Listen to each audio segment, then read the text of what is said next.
আমি সুমন আছি আপনাদের সঙ্গে। আপনারা শুনছেন বাংলা অ্যানিমেটেড হরর স্টোরিজের ৮১ নম্বর এপিসোড। যদি আমাদের চ্যানেলে আপনি নতুন হয়ে থাকেন এবং ভৌতিক ও রোমাঞ্চকর সত্য ঘটনা পছন্দ করেন, তাহলে অবশ্যই আমাদের চ্যানেলটি সাবস্ক্রাইব করবেন।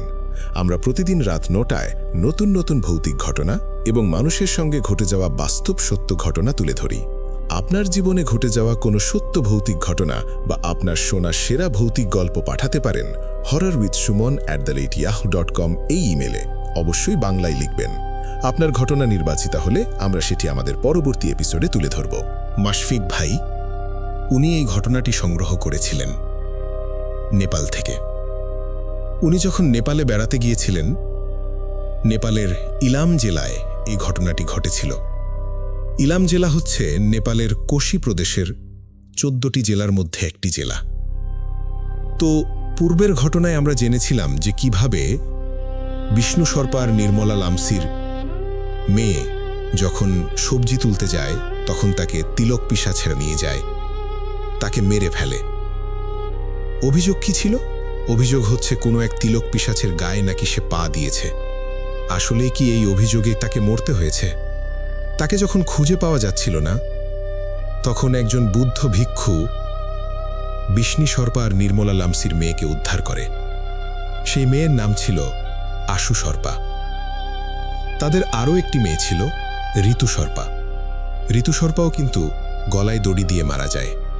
এভাবেই একটি পরিবারের দুটি মাত্র সন্তান ছিল। এই দুইজন পৃথিবী থেকে বিদায় নেয়। এই যে নির্মলা লামসি, তার বাবা লালু লামসিও কিন্তু খুব বড় মাপের একজন তান্ত্রিক ছিল। তবে তিনি কেন এই তান্ত্রিক পেশাকে ছেড়ে দিয়েছিলেন, এই বিষয়টাই আজকের ঘটনায় উঠে আসবে। উনি কিন্তু উনার নাতনিদের নিয়ে খুব বেশি কাজ করতে পারেননি। যদিও বা উনি দেরিতে শুনেছিলেন, তবুও উনি সেভাবে কাজ করতে পারেননি। এটা নিয়েও কিন্তু উনার মনের মধ্যে একটা ব্যথা ছিল। আজকের ঘটনায় আমরা জানব যে কিভাবে এই ঘটনাটি সমাপ্তি ঘটে, ওই পরিবারের সাথেই কি হলো, তিলক পিশাচদের মধ্যে যারা হত্যাকারী ছিল তা কি হলো, আর শেষ পর্যন্ত লালু লামসি, যে নির্মলা লামসির বাবা অর্থাৎ এই আশু সর্পা এবং ঋতু সর্পার নানা, তার কি হলো শেষ পর্যন্ত? বিষ্ণু সর্পারই বা কি হলো, যিনি আশু সর্পা এবং ঋতু সর্পার বাবা? চলুন আজকের ঘটনায় এই বিষয়গুলো তুলে ধরি। আশা করছি আজকের ঘটনাটি আপনাদের কাছে দারুণ এক ভয়ের শিহরণ জাগাবে ইনশাল্লাহ। দুটো মেয়েকে হারিয়ে বিষ্ণু সর্পার নির্মলা লামসি পুরোপুরি ভেঙে পড়েন। তাদের খুবই আদরের মেয়ে। দেখো, মানুষ হলেও মেয়েদের কিন্তু খুব আদর যত্নে বড় করেছিলেন বিষ্ণু সর্পার নির্মলা লামসি। সারাদিন কাজ করে বাড়িতে এসে মেয়েদের মুখ দেখলে তাদের সারা দিনের ক্লান্তি মুছে যেত। আশু সর্পার ঋতু সর্পাও মা বাবাকে অনেক ভালোবাসত। বাবার কাজে সাহায্য করত, মায়ের বাড়ির কাজে সাহায্য করত। সব মিলিয়ে একটা সুখী পরিবারের পতন হয়ে গেল। কয়েকদিনের মধ্যেই নির্মলা লামসি পাগলের মতো আচরণ করে। মাঝে মাঝে করে, সব সময় না। তবে আস্তে আস্তে তার এই পাগলামিটা বাড়তে থাকে। সারাদিন দূরের পাহাড়ের দিকে তাকিয়ে থাকে, কিছুই খেতে চায় না। বিষ্ণু সর্পা যদি জোর করে কিছু খাইয়ে দেয়, ওটাই খাওয়ার ইচ্ছেটাও মনে হচ্ছে তার মরে গেছে। বিষ্ণু সর্পা কিছুটা স্বাভাবিক হন। আসলে তারা খেটে খাওয়া মানুষ, না খাটলে তো খাবার জুটবে না। তারা দিন আনে দিন খায়। এভাবে বসে থাকলে তো তাদের পেটে খাবার তো জুটবেই না। বিষ্ণু সর্পা আবার কাজে যান, তার পূর্বের সেই পেশা চা বাগানে। নির্মলা লামসি সারাদিন বাড়িতেই বসে থাকেন। তার মুখের দিকে তাকালে মনে হয় কিসের যেন অপেক্ষা। এই অপেক্ষা করুণ আর অনেক দীর্ঘ অপেক্ষা। এই অপেক্ষা যেন কখনোই শেষ হবে না। কি করুণ তার চাহনি ছিল। বিষ্ণু সর্পা নির্মলা লামসির দিকে তাকালে চোখের পানি ধরে রাখতে পারে না। কি সুন্দর ছিল তার সংসার, অথচ আজ তাদের বেঁচে থাকার অবলম্বন দুটি হারিয়ে গিয়েছে। এভাবে কেটে যায় কয়েকদিন। হঠাৎ একদিন চা বাগানের কাজ শেষ করে বিষ্ণু সর্পা বাড়িতে এসে দেখে তার স্ত্রী মাটিতে পড়ে আছে। অনেক ডাকাডাকি করেও যখন তার কোনো সাড়া শব্দ নাই, তখন তিনি ভালো করে পরীক্ষা করে দেখেন তার স্ত্রী আর পৃথিবীতে বেঁচে নেই। বিষ্ণু সর্প একা হয়ে গেলেন। মেয়েরাও নাই, স্ত্রীও নাই। তিনি কাঁদতেও পারছেন না, চিৎকারও করতে পারছেন না।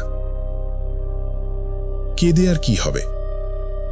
সৃষ্টিকর্তা তার সব কিছু নিয়ে নিয়েছেন। তিনি কি করবেন বুঝতে পারছেন না। ততক্ষণে চারপাশ অন্ধকার হয়ে গেছে। তিনি ঘর থেকে বের হয়ে কয়েকজন প্রতিবেশীকে ডেকে আনেন, আর দুজনকে, তার শ্বশুর লালু লামসিকে খবর পাঠানোর জন্য বলেন। তিনি তো আসলে একদম অসাড় হয়ে যাচ্ছেন, নড়াচড়াও করতে তার কষ্ট হচ্ছে। মনে হচ্ছে পুরো শরীরটাই অবশ হয়ে যাচ্ছে।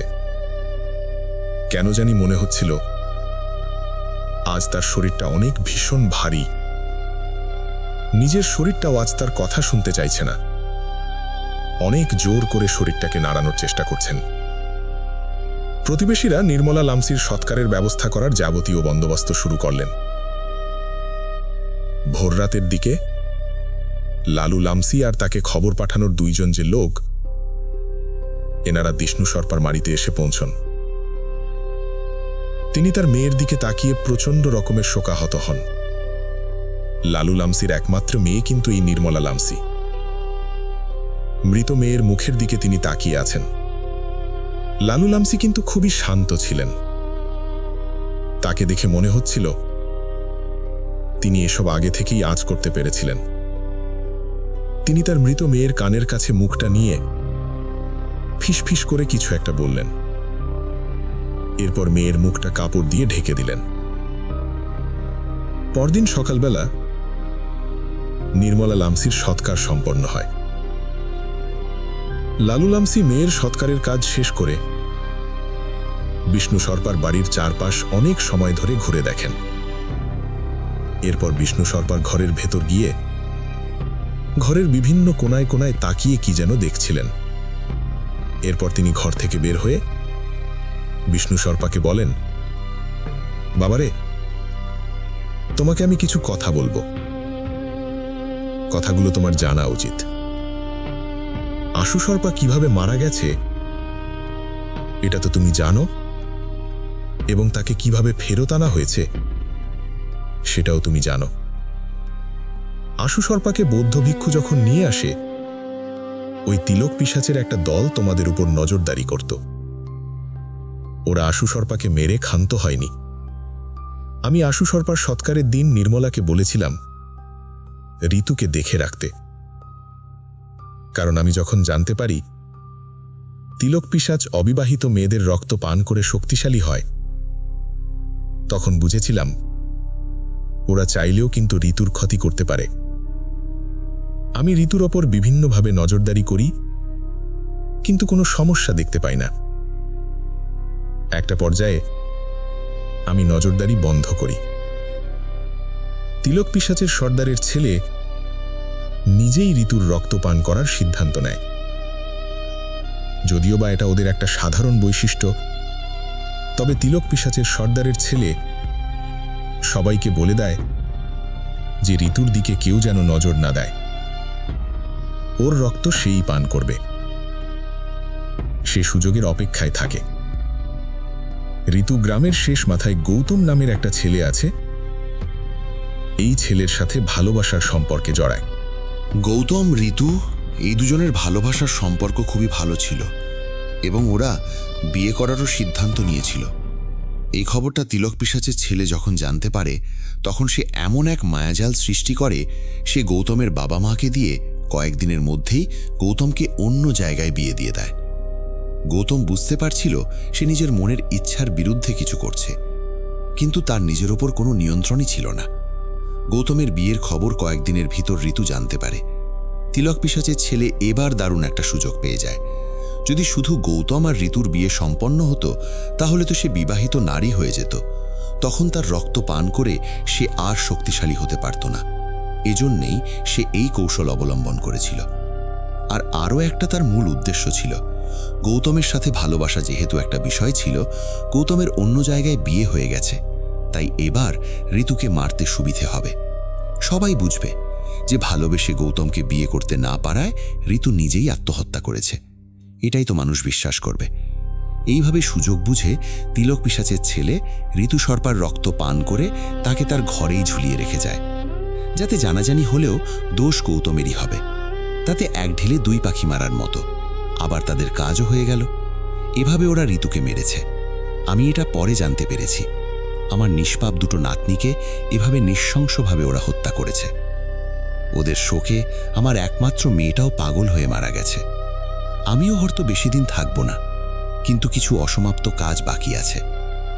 তুমি এই বাড়িতে থাকবা না। আর জানি এই বাড়িতে অনেক স্মৃতি, কিন্তু এই বাড়িতে আর থাকা যাবে না। তুমি আজ থেকে ঠিক 7 দিন পর এই বাড়ি থেকে চলে যাবা।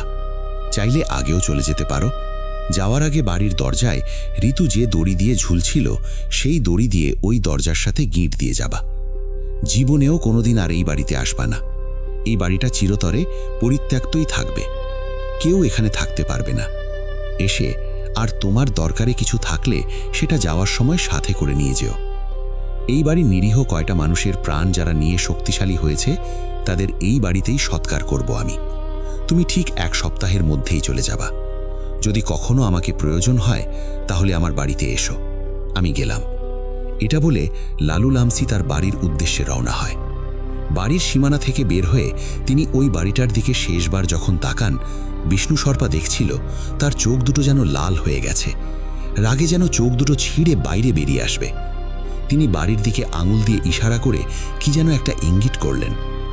এরপর তিনি তার বাড়ির দিকে চলে গেলেন। এরপর লালু লামসি তিনি তার বাড়ির দিকে চলে গেলেন। বিষ্ণু সর্পা লালু লামসির কথাগুলো শোনেন, কিন্তু কোনো উত্তর দেন না। তখন তিনি আসলে উত্তর দেওয়ার অবস্থায়ও ছিলেন না। বিষ্ণু সর্পা বসে বসে কাঁদছিলেন, মেয়ে আর স্ত্রীর কথা মনে করে। তিনি কষ্টে দুঃখে একবার আত্মহত্যার কথাও চিন্তা করেন, কিন্তু পর মুহূর্তে সেই সিদ্ধান্ত থেকে সরে আসেন। চোখের সামনে 3টে আপন মানুষের প্রাণ চলে গেল, এটা তিনি কোনোভাবে মানতে পারছেন না। কি করবেন, কি খাবেন, কিভাবে বাঁচবেন, বেঁচে থেকেই বা কি লাভ, এসব কথাই ভাবছেন তিনি। একদিন পর তিনি তার শ্বশুর লালু লামসির কথা মতো বাড়ি ছাড়ার সিদ্ধান্ত নেন এবং তার অল্প কিছু প্রয়োজনীয় জিনিস তিনি সাথে নেয়ার চিন্তা করেন। তিনি তার শ্বশুরের বলা বিষয়টা প্রতিবেশী যারা ছিলেন তাদেরকে জানিয়ে দেন এবং তিনি দূরে কোথাও চলে যাবেন সেটাও জানান। আশেপাশে থাকলে তার স্ত্রী সন্তানদের কথা মনে পড়বে, তাই তিনি দূরে চলে যাওয়ার সিদ্ধান্ত নেন। ঠিক 7 দিন পর বিষ্ণু সর্পা বাড়ি থেকে বের হন, অজানা এক গন্তব্যের উদ্দেশ্যে। বারবার তিনি বাড়ির দিকে তাকাচ্ছিলেন, আর তার স্ত্রী সন্তানদের মুখগুলো তার সামনে ভেসে উঠছিল। কি এক করুণ পরিণতি, এভাবে বাড়ি ছাড়তে হবে, এটা হয়তো উনি কল্পনাও করেননি।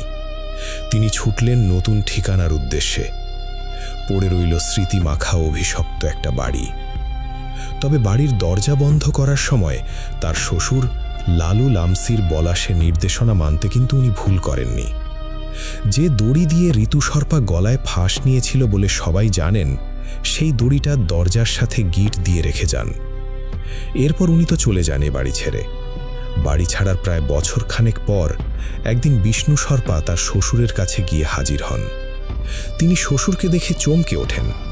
তার শ্বশুরের একটা হাত আর একটা পা ভাঙা। শাশুড়ি তো বহু আগেই মারা গিয়েছিলেন। বিষ্ণু সর্পাকে দেখে লালু লামসি অবাক হন। তিনি বিষ্ণু সর্পাকে কাছে ডেকে বলেন, বাবারে, এতদিন পর আমার কথা মনে পড়ল? আমার তো আপনজন বলে কেউ নেই, তুমিই আছো, তাই বলে এতদিন পরে আসলা? তুমি যা আসবে তা তো আমি জানতাম, কিন্তু এতদিন পর আসবা তা তো বুঝতে পারিনি। আমি তো তোমাকে ঠিক 1 বছর আগে তোমার বাড়ি থেকে আসার সময় বলেছিলাম আমি হয়তো বেশি দিন বাঁচব না। আজকে দেখো আমার হাত পা ভাঙা, সময় প্রায় শেষ, কিন্তু আমি আমার মেয়েকে দেয়া কথা রেখেছি। আমি আমার মেয়ের লাশ দেখে তার কানে কানে বলেছিলাম যে মারে, আমি এই হত্যাগুলোর প্রতিশোধ নেব। আমি আমার কথা রেখেছি। আমি আমার মেয়ে আর আমার নাতনিদের নৃশংস হত্যার প্রতিশোধ নৃশংসভাবেই নিয়েছি। ওরাও এখন আর আমাকে বাঁচতে দেবে না, এটা নিয়ে আমার আফসোস নাই।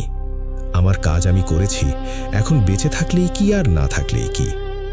এসব শুনে বিষ্ণু সর্পা লালু লামসিকে জড়িয়ে ধরে কান্না করে দেন। তখন লালু লামসি তার জীবনের কাহিনী বলতে শুরু করেন। লালু লামসি তার যে কাহিনীটা বলেছেন, এটা শুনে বিষ্ণু সর্পাও চমকে ওঠেন। অনেক কথাই উনি জানতেন না। লালু লামসি উনি জানান যে আসলে অনেকেই জানেন না যে লালু লামসি আসলে মানুষটা কি। ওনার কিন্তু একটা অতীত রয়েছে, ভয়ঙ্কর অতীত, যেটা অনেকেই জানে না। উনি ছোটবেলা থেকে দারুণ সাহসী ছিলেন। পাহাড়ি মানুষের রক্ত আসলে অন্যরকম। এই রক্তে থাকে সাহস, আর এটাই খুব স্বাভাবিক। বাবা মায়ের একমাত্র ছেলে ছিলেন এই লালু লামসি, তাই আদর যত্ন একটু বেশিই ছিল তার প্রতি। ছোটবেলা থেকেই আধ্যাত্মিক জগতের উপর ওনার আকর্ষণ ছিল তীব্র। উনি ছোটবেলা থেকে এসবের প্রতি এতটাই ঝুঁকে পড়েছিলেন যে বয়স বাড়ার সাথে সাথে সেটা আরও প্রবল হয়। উনি বিভিন্ন পাহাড়ে বিভিন্ন তান্ত্রিক, মন্ত্র সাধু এদের খোঁজ করতে থাকেন। একটা সময় উনি এক তান্ত্রিককে পেয়ে যান। তান্ত্রিককে উনি ওনার এই আগ্রহের কথা এবং ইচ্ছার কথা প্রকাশ করলে তান্ত্রিক তাকে ফিরিয়ে দেন। এদিকে উনি তো নাছোড়বান্ধা। কয়েকদিন উনি তান্ত্রিককে অনেক বোঝানোর পর তান্ত্রিক একটা সময় তার শিষ্য বানাতে রাজি হয়ে যায়। তো তিনি এই লালু লামসিকে দিয়ে, অর্থাৎ ওই তান্ত্রিক লালু লামসিকে দিয়ে অবিবাহিত নারীদের রক্ত আর চুল সংগ্রহ করাতেন। এর কিছুদিন পর থেকে ওনাকে আত্মহত্যা করা লাশের গায়ের লোম সংগ্রহ করার দায়িত্ব দেন ওই তান্ত্রিক। পাহাড়ে মানুষ তো এমনিতেই কম, তার উপর এই ধরনের মানুষ পাওয়া তো দুরূহ ছিল। কিন্তু তান্ত্রিক নিজেই ওনাকে ঠিকানা বলে দিত। উনি মাঝে মাঝে বাড়িতে ঠিক মতো তো যেতেন না, আর বাড়িতে ঠিকঠাক মতো না যাওয়ার কারণে মা বাবার সন্দেহ হয় এই লালু লামসি কোথায় যায়, তাই তার উপর নজরদারি করতে শুরু করে লোক দিয়ে। একটা সময় লালু লামসির মা বাবা জানতে পারেন যে লালু লামসি পাহাড়ি এক তান্ত্রিকের শিষ্য হয়েছে। এই খবর পাওয়ার পর লালু লামসির বাবা তো লালু লামসিকে অনেক মারধর করে, আর তান্ত্রিকের কাছে না যাওয়ার জন্য কঠোরভাবে নিষেধ করে দেয়। কিন্তু কে শোনে কার কথা? উনি তন্ত্রমন্ত্র শিখবেই, এটা তো উনি ঠিক করেই ফেলেছেন। ওই দিন রাতেই উনি বাড়ি থেকে পালিয়ে তান্ত্রিকের কাছে চলে যান, ওখানে থাকতে শুরু করেন। একদিন তান্ত্রিক ওনাকে সদ্য পোড়ানো যেই জায়গাটা, অর্থাৎ যেখানে লাশ মাত্রই পোড়ানো হয়েছে, সদ্য লাশ পোড়ানোর জায়গার মাটি আনতে বলে। তো উনি ওই দিন সে রাতেই সেখানে উপস্থিত হয়েছেন। উনি মাটি নিয়ে যখনই তান্ত্রিকের বাড়ির উদ্দেশ্যে রওনা হয়েছেন, তখনই সামনে বিশাল বড় একটা কুকুর এসে হাজির হয়। ওনার জীবনে এত বড় কুকুর কখনই দেখেন নাই। কিছুটা ভয় পেয়েছিলেন যদিও। কুকুরটা ভয়ঙ্করভাবে হুঙ্কার দিচ্ছে, কিন্তু কাছে আসছে না। তখন উনি বুঝতে পারেন একে ভয় পাওয়ার আসলে কিছুই নাই। কুকুরটা আর যাই করে শরীর টাচও করতে পারবে না, ওই দূর থেকেই হুঙ্কার করতে পারবে। উনি কুকুরটাকে পাশ কাটিয়ে খুব অনায়াসেই হেঁটে হেঁটে তান্ত্রিকের কাছে চলে আসেন। তবে যখন উনি হাঁটছিলেন তখন মনে হচ্ছিল পেছন থেকে ধূপধাপ ভারী পায়ে কিছু একটা এগিয়ে আসছে। শুধু এই পর্যন্তই, আর কিছু কিন্তু উনি শোনেননি। একটা সময় উনি তান্ত্রিকের কাছে পৌঁছান। তান্ত্রিক তখন ওনাকে দেখে বলে, আসলেই লালু, তোর অনেক সাহস। তো যাই হোক, একদিন সকালে তান্ত্রিক ওনাকে বলেন যে আজকে রাতে একটা যজ্ঞ করতে হবে, তুই তৈরি থাকিস। ওই দিন রাত্রে উনি যজ্ঞের জন্য অপেক্ষা করছিলেন। তান্ত্রিক গভীর রাতে ওনাকে একটা বৃত্তের ভেতরে রেখে সেটার ভেতরে একটা মানুষের মাথার খুলি রাখে। ওনাকে মানুষের মাথার খুলির ওপর হাত রেখে চোখ বন্ধ করে বিভিন্ন মন্ত্র জপ করতে বলে। তান্ত্রিকের কথা মতো উনি মানুষের মাথার খুলির ওপর 2 হাত রেখে তান্ত্রিকের বলা মন্ত্র জপ করতে থাকেন। তান্ত্রিক কিন্তু ওই বৃত্তের ভেতরে ছিল না, বৃত্তের বাইরে ছিল। এভাবে কত সময় মন্ত্র জপ করেছেন সেটা উনি বলতে পারবেন না। একটা সময় মনে হলো শক্ত কোনো হাত দিয়ে কেউ ওনার পিঠে জোরে ধাক্কা দিল। এরপর উনি ধাক্কা খেয়ে মাটিতে অনেকটা শুয়েই পড়েছিলেন। পিছন দিকে ঘুরে তাকিয়ে দেখেন ওই তান্ত্রিক মুচকি হাসি দিচ্ছে। লালু লামসি বিষয়টা বুঝতে পারেননি। তখন তান্ত্রিক হাত ধরে লালু লামসিকে টেনে তুলল এবং বলল, তুই এখন থেকে অল্প করে কাজ শুরু করবি। অল্প করে কাজ শুরু করার যোগ্যতা তুই অর্জন করেছিস। এরপর টানা 40 দিন তান্ত্রিক ওনাকে বিভিন্ন তন্ত্রমন্ত্র শেখায়। 40 দিন পর তান্ত্রিক ওনাকে বলে, এখন থেকে তুই পুরো দমে কাজ শুরু করবি। একটা জিনিস তান্ত্রিক লালু লামসিকে বলে দিয়েছিল যে তুই যে জিনিস শিখেছিস এতে তোর পরিবার কখনোই দীর্ঘস্থায়ী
এরপর সিদ্ধান্ত নেন যে বিয়ে করবেন, একাকিত্ব ঘোচাবেন।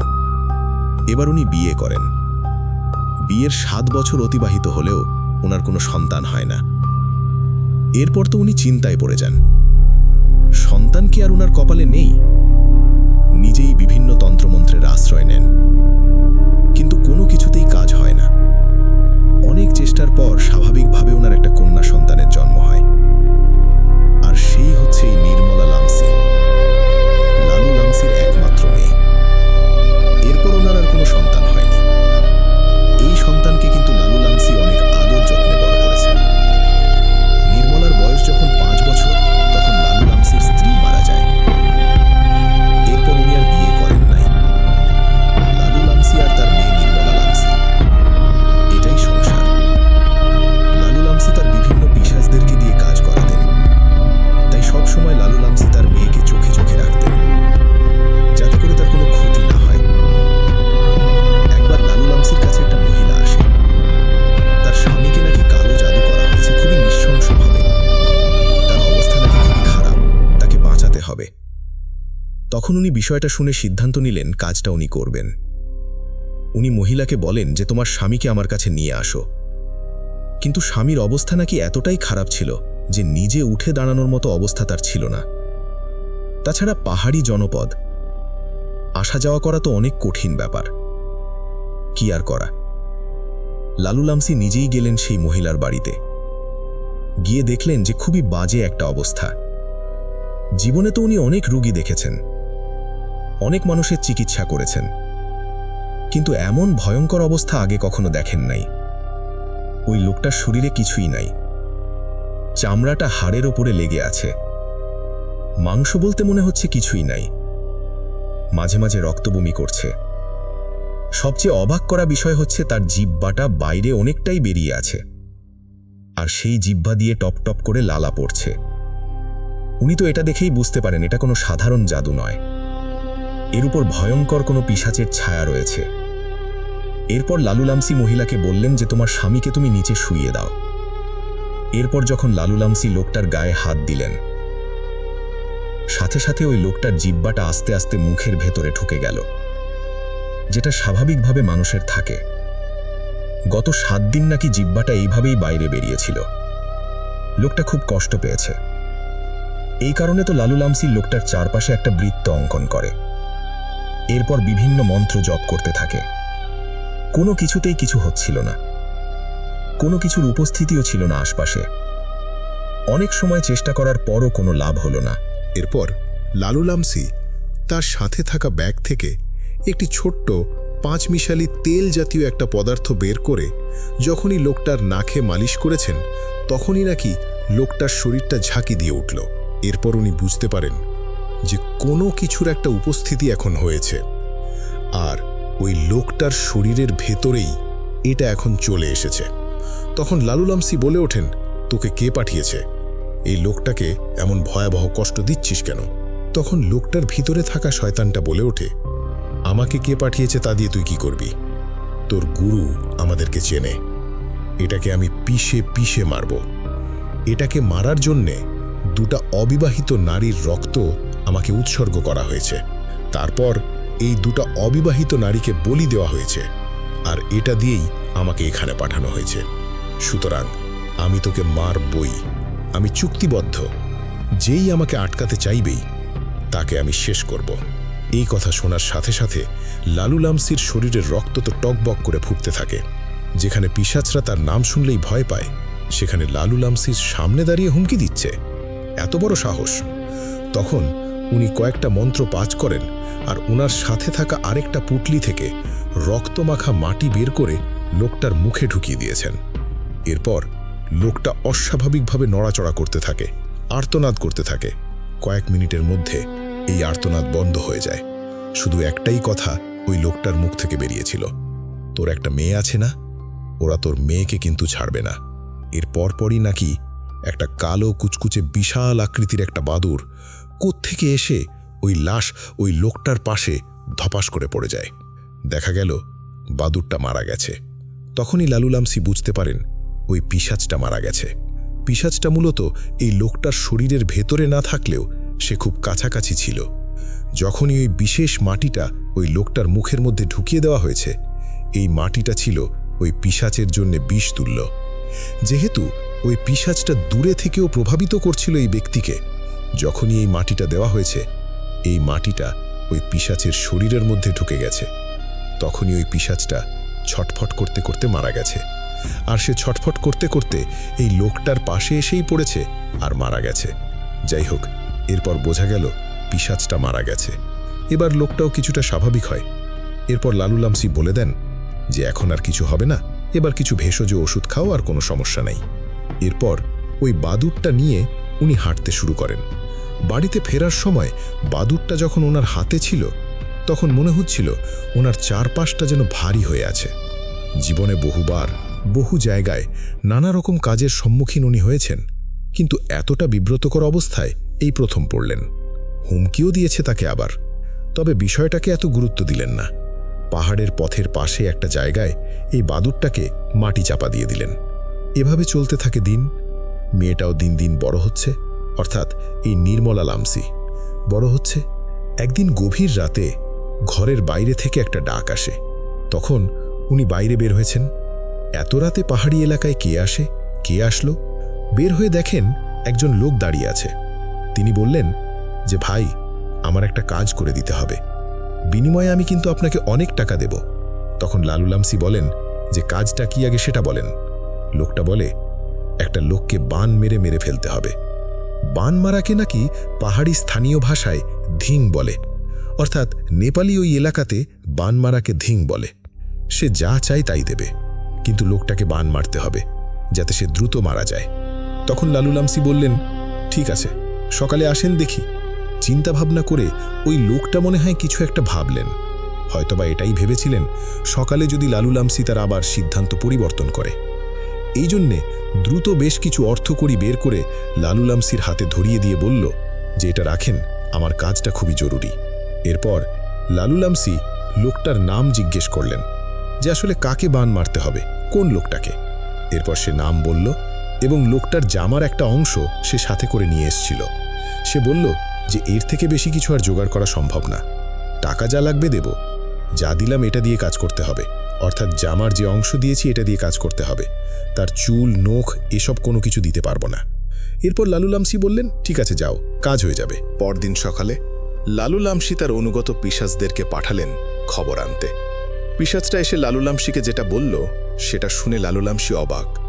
যাকে বান মারার জন্য টাকা দিয়েছে সেও নাকি একজন তান্ত্রিক। একজন তান্ত্রিক হয়ে আরেকজন তান্ত্রিককে মারবেন?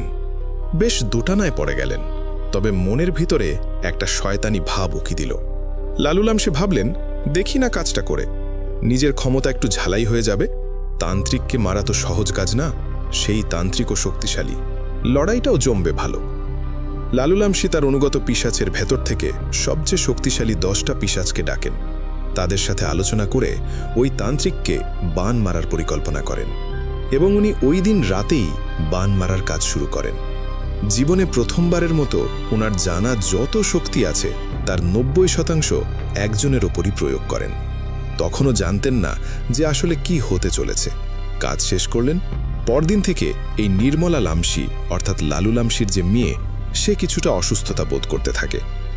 লালু লামসি তার মেয়েটাকে ভালো করে দেখলেন যে তার উপর অদৃশ্য কোনো সমস্যা নাই, বা কালো জাদু বা প্যারানর্মাল কোনো সমস্যা নাই। ভাবলেন হয়তো বা শারীরিক কোনো সমস্যা হয়েছে। নিজেই ঘরোয়া কিছু টোটকা চিকিৎসা করালেন, কিন্তু দিন যায়, মেয়েটা একটু একটু করে অসুস্থ হতে থাকে। ওদিকে একদিন রাত্রে লালু লামসি স্বপ্নে দেখেন যে 6 পায়ের একটা অবয়ব, ভয়ঙ্কর একটা অবয়ব। সে এই লালু লামসিকে স্বপ্নের মধ্যে বলছে, লালু, তুই এই কাজটা কিভাবে করলি? নিজের বিপদ নিজে ডেকে আনলি। যেটা করেছিস এটা শাস্তি তোকে পেতে হবে। এরপরেই লালু লামসির ঘুম ভেঙে যায়। উনি ভাবলেন এই ধরনের কাজ করলে তো এইসব স্বপ্ন দেখতেই হবে, এগুলো তো স্বাভাবিক। তাছাড়া ওনার তো বয়স হয়েছে, মেয়েটাকে নিয়েও তো চিন্তা আছে। তাই মেয়েটাকে নিয়ে চিন্তা ভাবনা করতে করতে হয়তো বা এরকম স্বপ্ন দেখেছেন। আর ওনার এসব কাজের পরিণতি ওনার মেয়ের দিকে যাওয়ার যদিও বা কথা না, তারপরেও যেতেও পারে। নিজের তন্ত্রমন্ত্রের তো জ্ঞান ওনার ছিলই, আর যেই জ্ঞানটা ছিল এটা কিন্তু অনেক উচ্চ লেভেলের জ্ঞান ছিল। এসব হুমকি ধামকি ওনার হাতের ময়লা ছিল। এদিকে মেয়েটা আসলে দিন দিন বেশি বেশি করে অসুস্থ হয়ে যাচ্ছিল, আর এই অসুস্থতা ওনাকে খুব ভাবাচ্ছিল।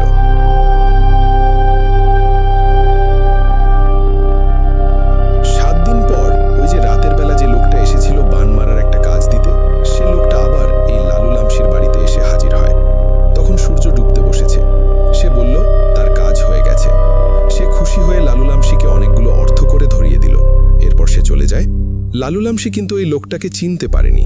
ওই দিন রাত্রে লালুলামসি স্বপ্নে দেখে যে সেই 6 পায়ের অবয়ব আবার এসেছে। এসে বলছে, অনেক পাপ করেছিস লালু, এবার এসব ছাড়। নিজের মেয়েকে বাঁচাতে হলে এই পথ থেকে ফিরে আয়। তখনই ওনার ঘুম ভেঙে যায়। জীবনে উনি বহু কাজ করেছেন। বহু পিশাচকে নিমিষেই হত্যা করেছেন, বহু পিশাচকে বন্দি করে মাটিতে পুঁতে রেখেছেন, আবার অনেককে সমুদ্রে চুবিয়ে মেরেছেন, অনেককে আবার পরিবার সমাজ থেকে আলাদা করেছেন। কিন্তু একটা সময় কেন জানি মেয়ের জন্য আরো বেশি মায়া জমে যায়। উনি চিন্তা করেন, এইসব কাজের জন্য যদি মেয়ের ক্ষতি হয় তাহলে বাঁচব কাকে নিয়ে। বেশ কিছুদিন ধরে এইসব চিন্তা ওনাকে ভাবাচ্ছে। এভাবে কেটে যায় আরো কয়েক বছর। মেয়েটাও বড় হচ্ছে। এরপর মেয়েটাকে কিন্তু বিয়ে দিয়ে দেন। কিন্তু এতটা ক্ষতি করতো না যদি উনি পুরোপুরি এটা না ছাড়তেন। পুরোপুরি ছেড়ে দিয়েছেন বলেই এদেরকে একদম শেষ করে দিয়েছে। যেই সংখ্যায় উনি তন্ত্রমন্ত্র ছেড়ে দিয়েছিলেন সে সংখ্যাটাই তো বাস্তবে পরিণত হলো। তাই ঘটল। এরপর জীবনের বাকি কাজটা উনি সম্পন্ন করলেন। বাকি কাজটা উনি কি করলেন, কিভাবে করলেন, এই প্রশ্ন জিজ্ঞেস করলেন বিষ্ণু সর্পা লালুলামসিকে।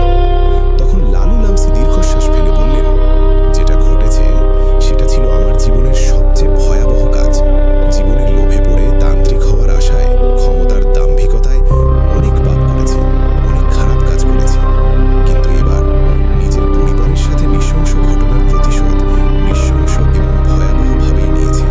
তোমাকে 7 দিন পর বাড়ি ছাড়তে বলি। তুমি বাড়ি ছাড়ার পর আমি কয়েকদিন ধরে তন্ত্রমন্ত্রগুলো ঝালাই দিতে থাকি। নিজের জীবনে অর্জন করা সকল তন্ত্রমন্ত্র ভালোভাবে আয়ত্ত করতে থাকি। অনেকদিন বন্ধ রাখার কারণে একটু সময় লেগে যায়। সবকিছু মোটামুটি ভালোভাবে বুঝে নিই। এরপর আমার জীবনে পাওয়া সবচেয়ে দুর্ধর্ষ শক্তিশালী পিশাচদেরকে ডাকি এবং আমার 2 নাতনির সাথে কি ঘটেছে, কেন ঘটেছে, এসবের বিস্তারিত সকল কিছু জানতে তাদের নির্দেশ দিই। এরপর এরা খোঁজ খবর নিতে থাকে। আমি এই সুযোগে শ্মশানের মাটি, বলি দেওয়া শূকরের রক্ত, অবিবাহিত নারীর রক্ত, মৃত মানুষের গায়ের কাপড়ের অংশ আর পাহাড়ি যে ঢল, এই ঢলের পানি সংগ্রহ করি। এর ভিতর আমার পাঠানো পিশাচগুলো আমার নাতনিদের সাথে ঘটা সকল কিছু খুলে বলে। ঋতু সর্পার ঘটনা আমি আগেই জেনেছিলাম। আশু সর্পা আর ঋতু সর্পাকে তিলক পিশাচরাই মেরে ফেলেছে। এরা আমার উপর প্রতিশোধ নেয়ার জন্য এগুলো করেছে। এরপর আমার মেয়েকে পাগল বানিয়ে শোকে দিয়ে মেরেছে। আশু সর্পা পাহাড়ে সবজি তোলার সময় তিলক পিশাচের গায়ে পা লাগার বিষয়টা ছিল নেহাত অজুহাত মাত্র। আমি একজন মহিলা স্বামীকে বাঁচাতে গিয়ে একজন পিশাচকে হত্যা করেছিলাম। সে ছিল তিলক পিশাচদের মধ্যে শক্তিশালী একটা পিশাচ। এরপর যখন একজন তান্ত্রিককে বান মেরে তাকে মেরে ফেলি, ওই তান্ত্রিকের সাথে তিলক পিশাচদের ভালো সম্পর্ক ছিল। তিলক পিশাচের সর্দারের ছেলে তান্ত্রিকের কাছে আসতো এবং তার বিভিন্ন কাজ করে দিত। তান্ত্রিক মারা যাওয়ার পর সে সবকিছু জানতে পারে। এরপর তিলক পিশাচরা সুযোগের অপেক্ষায় থাকে। এরপর তারা সুযোগ বুঝে আমার 2 নাতনির রক্ত পান করে মেরে ফেলে। কিছু তথ্য আমার জানা থাকলেও অনেক কিছুই ছিল অজানা। এরপর আমি আমার অনুগত শক্তিশালী পিশাচদের সাথে পরামর্শ করি কিভাবে প্রতিশোধ নেওয়া যায়। আমার অনুগত পিশাচদের ভিতর রাম নামে একটা শক্তিশালী এবং খুবই বুদ্ধিমান পিশাচ আমাকে একটা বুদ্ধি দেয়। সে আমাকে বলে, আমি যদি কোনোভাবে তিলক পিশাচের সর্দারের ছেলেকে বন্দী করতে পারি তাহলে প্রতিশোধ নেওয়া অনেক সহজ হয়ে যাবে। তখন আপনার নাতনিদের হত্যায় সহযোগিতা করা সকল তিলক পিশাচকে ধরতে পারবেন। তখন আমি তাকে বললাম, তিলক পিশাচরা এমনিতেই দুর্ধর্ষ শক্তিশালী, সর্দারের ছেলেকে আটকাবো কিভাবে?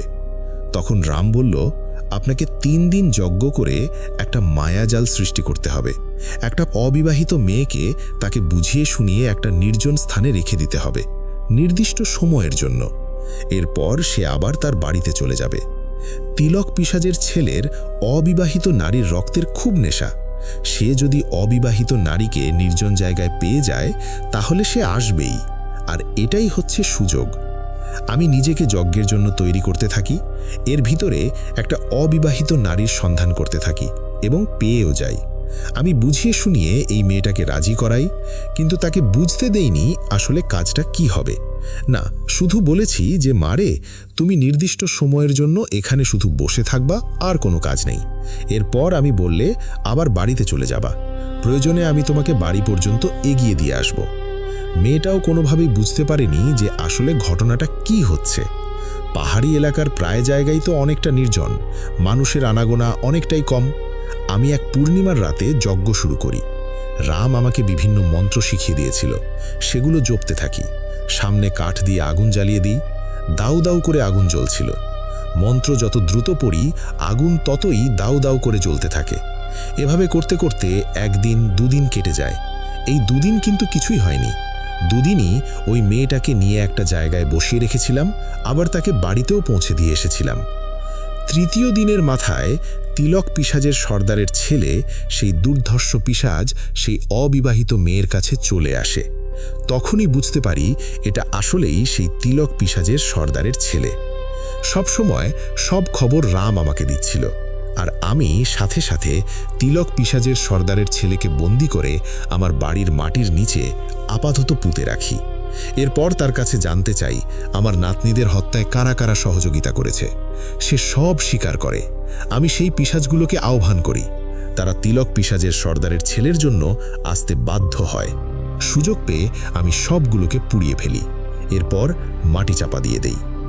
তিলক পিশাচের সর্দারের ছেলে বন্দী হওয়ার খবর কোনোভাবে সর্দার যদি জেনে যায়, তাহলে তো সে আসবেই একে উদ্ধার করার জন্য। কিন্তু আমি কি করেছিলাম? যজ্ঞের মাধ্যমে এমন এক মায়াজাল সৃষ্টি করি যে সর্দার তার ছেলে কোথায় বন্দী আছে সেটা দেখতেও পারছে না, জানতেও পারছে না। এটাই আমার জন্য বড় আরেকটা সুযোগ হয়ে যায়।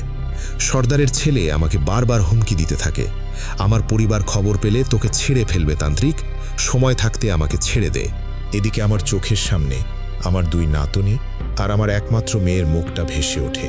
ওদিকে রাম আমাকে জানায় তিলক সর্দার আমার উপর আক্রমণ করতে পারে, তাই পাহাড়ি ঢলের পানি আর অবিবাহিত মেয়ের রক্ত দিয়ে বাড়ির চারপাশে একটা বন্ধনী দেই।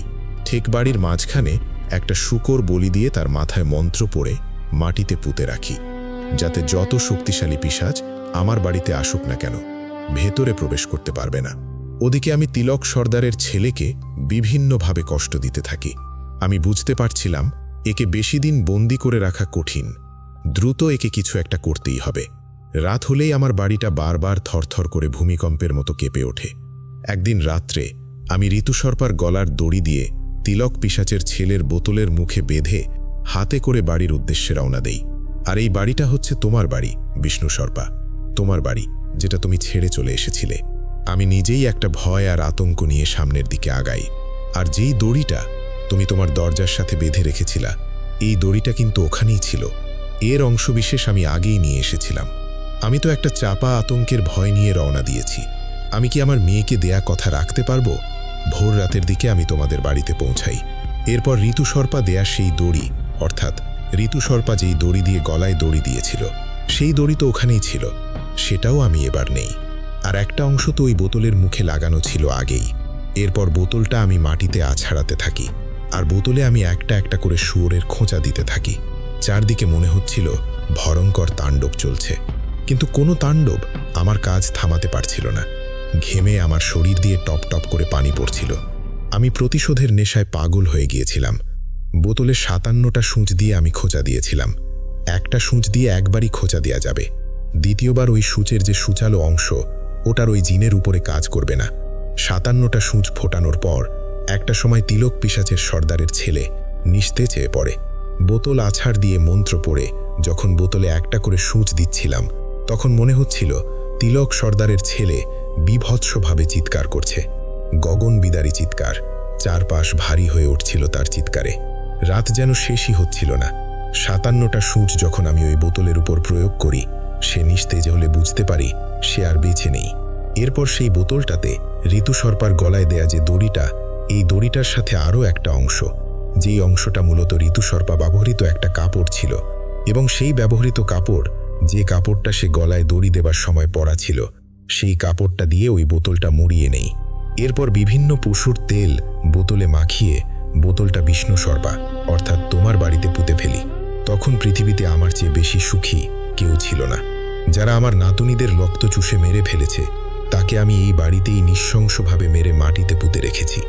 জীবনে তান্ত্রিক না হলে মনে হয় এই প্রতিশোধটা নিতে পারতাম না। তন্ত্র সাধনা আমার সার্থক হয়েছে। এর কিছু সময় পর ভোরের আলো পড়তে শুরু করে। আমি বাড়ির উদ্দেশ্যে রওনা দেই। এভাবে কেটে যায় কয়েকদিন।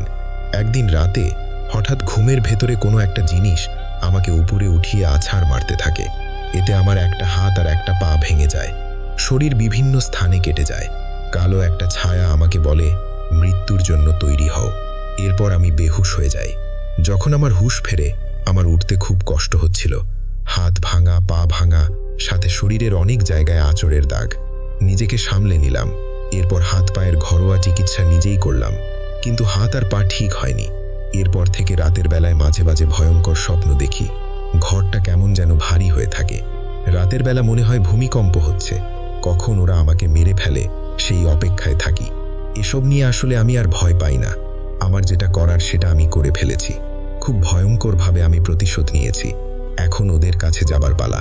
তুমি ভালো থেকো। তুমি কিন্তু আর কখনো বিয়ে করবা না, এই কথাটা মাথায় রাখবা সবসময়। আর আমি তোমাকে কিছু মন্ত্র শিখিয়ে দিচ্ছি, এগুলো তুমি সব সময় পড়বা। এটা তোমার নিরাপত্তার জন্য। আর একটা জিনিস মনে রেখো, তুমি এরপর আমার সাথে আর কখনোই দেখা করতে আসবা না, তাহলে কিন্তু বিপদ হবে। তোমার সাথে এই মানব জন্মে এটাই আমার শেষ দেখা। আর কখনো আমার খবর নেবারও চেষ্টা করো না। তবে হ্যাঁ, খবর নেবার চেষ্টা করতে পারো দূর থেকে, কিন্তু আমার সামনে এসে না। এটাই তোমার জন্য শেষ পরামর্শ। এরপর বিষ্ণু সর্পা লালু লামসির কাছ থেকে বিদায় নিয়ে চিরদিনের জন্য চলে আসেন।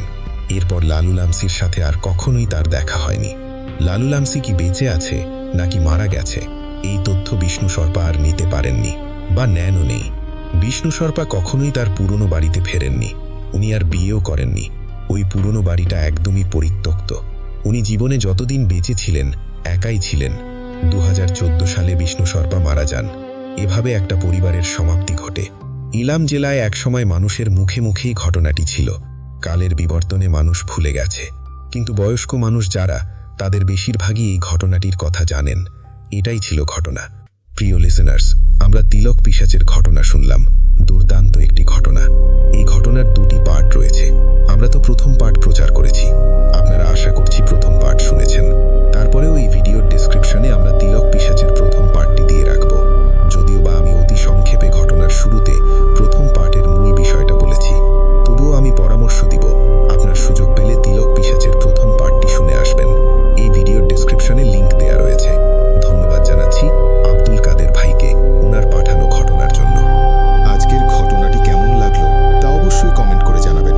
যদি ঘটনাটি ভালো লেগে থাকে তাহলে একটি লাইক দিয়ে আমাদের উৎসাহিত করুন, এবং এখনও সাবস্ক্রাইব না করে থাকলে অবশ্যই বাংলা অ্যানিমেটেড হরর স্টোরিজ চ্যানেলটি সাবস্ক্রাইব করে পাশে থাকা বেল আইকনটি অন করে রাখুন, যাতে প্রতিদিন রাত 9টায় নতুন ভৌতিক এবং বাস্তব সত্য ঘটনার নোটিফিকেশন সবার আগে পেয়ে যান। আপনার জীবনে ঘটে যাওয়া কোনো সত্য ভৌতিক ঘটনা বা আপনার শোনা সেরা ভৌতিক গল্প পাঠাতে